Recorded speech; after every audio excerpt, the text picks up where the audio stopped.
আজকে আমরা এসে পৌঁছেছি গান্ধী মণ্ডপ।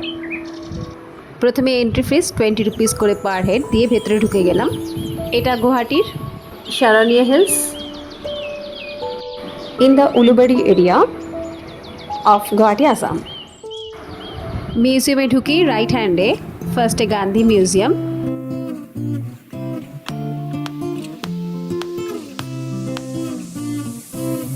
ভারী মজার দেখতে একটা ছোট্ট চরকা দেখতে পেলাম সামনে।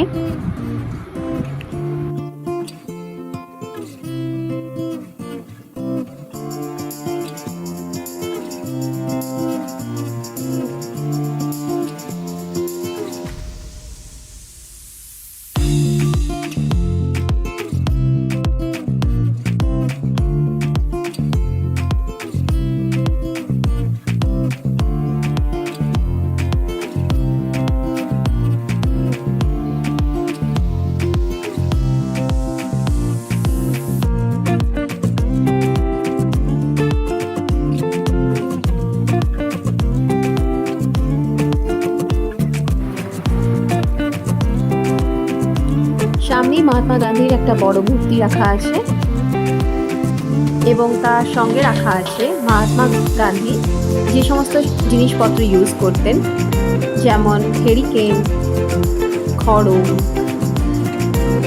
চটি।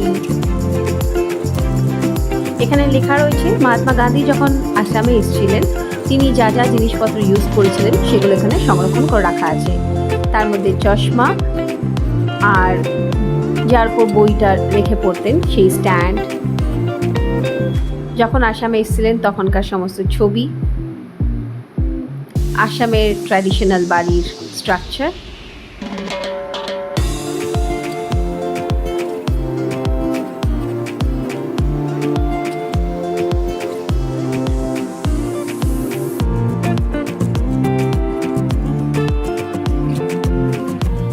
ছোট বাড়ি, একটু বড় বাড়ি।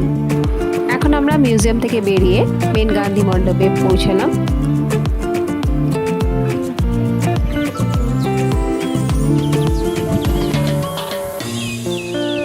জায়গাটা বেশ বড়, নিরিবিলি, শান্ত পরিবেশ।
এখানে প্রচুর গাছপালার জন্য এখানে প্রচুর পাখির আওয়াজও শোনা যাচ্ছে।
গান্ধী মণ্ডপে ঢুকেই যেটা সবার প্রথমে চোখে পড়ে সেটা হচ্ছে ন্যাশনাল ফ্ল্যাগ।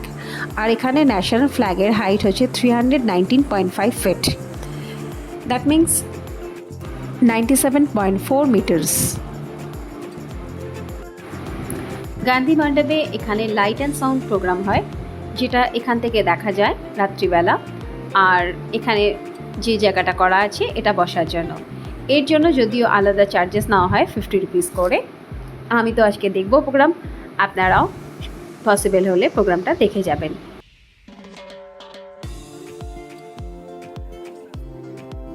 समझौते के तहत आपने असम के सिंहासन पर कब्जा किया है। सैकड़ों वर्षों के राजघरिया मोईगांव को खोदकर सोने, चांदी और हीरे जवाहरात अपने देश भेज दिए। क्या ये एक सभ्य राष्ट्र की पहचान है? गलती से भी ये भूल मत करना साहब, भले ही मनीराम दीवान को कुचल कर मार दिया जाए, लेकिन धोखेबाज जालिमों के सामने वो कभी झुकेगा नहीं। दोषियों को पहले फांसी दी गई और बाद में मुकदमा चलाया गया।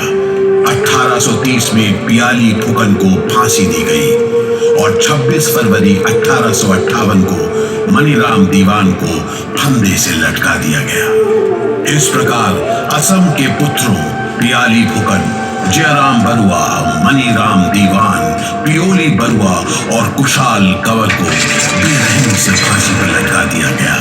तब मुझसे बस इतना ही हुआ कि मैं इस मंजर को बमुश्किल देखता रहूं और बहता रहूं।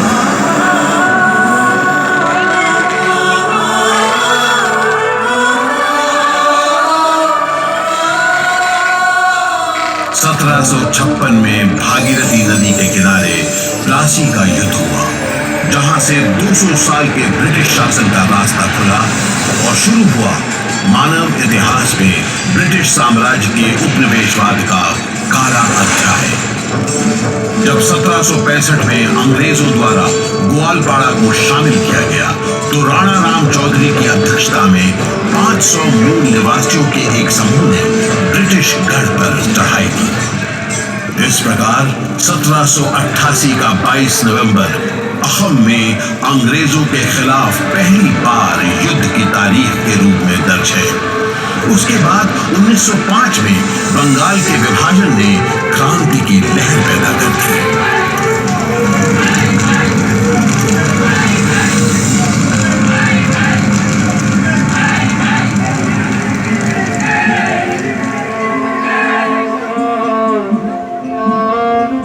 हम बिना जबरदस्ती और बल प्रयोग के भी विदेशी साम्राज्य का पतन कर सकते हैं।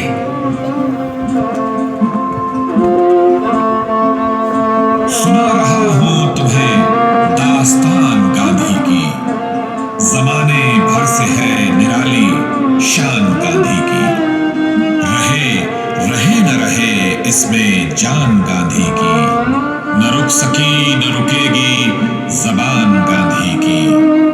यही सबब है जो वो दिल से सबको प्यारा है, वतन का अपने चमकता हुआ सितारा है। सविनय अवज्ञा की पुकार से सड़कें गूंजने लगी। उठो, देखो, अंग्रेजों ने हम पर बहुत जुल्म किया है। हमारी मां की आंखों में आंसू है। असम के लोगों में देशभक्ति का जोश भर गया था। बंबई में भारतीय कांग्रेस कमेटी का अधिवेशन आयोजित हुआ। तरुण राम फुकन, नवीन चंद्र बोरदोलोई, कुलधर चालीहा और चंद्रनाथ शर्मा ने वहां पहुंचकर गांधी जी को असम आने का न्योता दिया। सन 1921 में महात्मा गांधी पहली बार असम आए थे। वो कलकत्ता से ट्रेन में असम पहुंचे, जहां नवीन चंद्र बोरदोलोई और साथियों ने उनकी आगवानी की। रेलगाड़ी जब स्टेशनों पर रुकती थी तब असंख्य लोग गांधी जी का अभिवादन करने के लिए उमड़ पड़ते थे।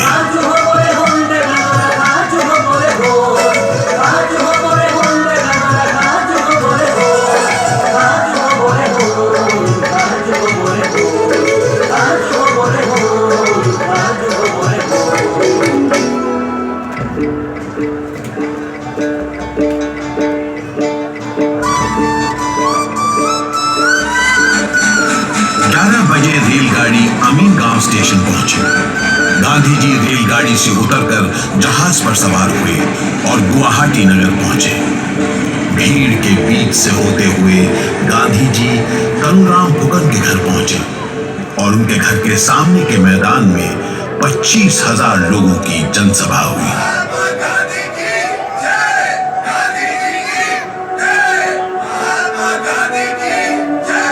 मेरे प्रिय देशवासियों, मुझे इतनी दूर आमंत्रित करने के पीछे आप लोगों का क्या मकसद है? क्या ये सिर्फ मेरी बातें सुनकर चुपचाप अपने अपने घर लौट जाने के लिए है?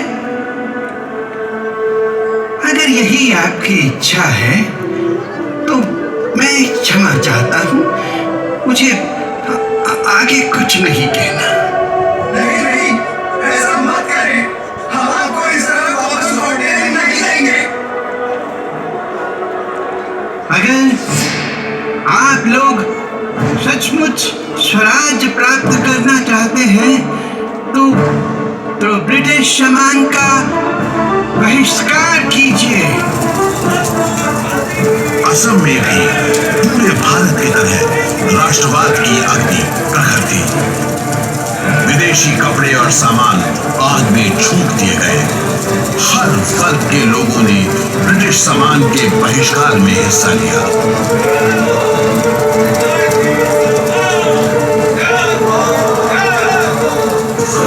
इसके बाद गांधी जी जहाज से तेजपुर रवाना हुए और उसके बाद नागांव, वहां से जोरहाट और फिर मरियानी होते हुए डिब्रूगढ़ पहुंचे और वहां से ब्रह्मपुत्र की वादियों का सफर तय करते हुए सिलचर।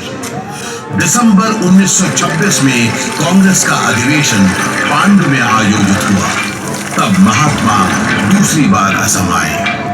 सन 1934 में महात्मा गांधी तीसरी बार असम आए और उन्होंने 10 दिनों तक असम के विभिन्न स्थानों का दौरा किया था। महात्मा के इस असम भ्रमण का मकसद था हरिजन हित के लिए जागरूकता पैदा करना।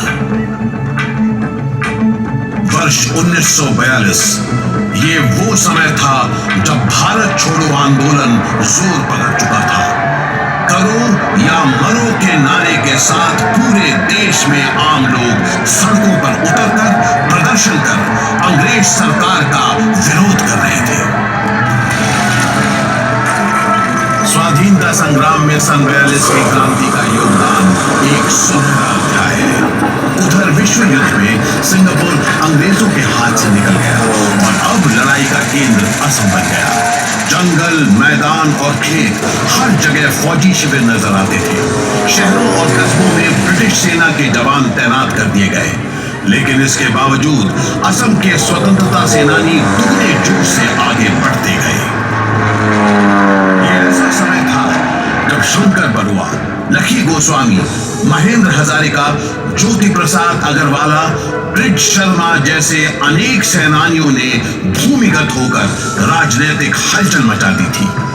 यहां तक कि कमला मीरी की जेल में मृत्यु हो गई। अहिंसक जनता पर गोरे सैनिकों ने धड़ल्ले से गोलियां बरसाई। भोगेश्वरी भुगनानी, ठगीराम सुत,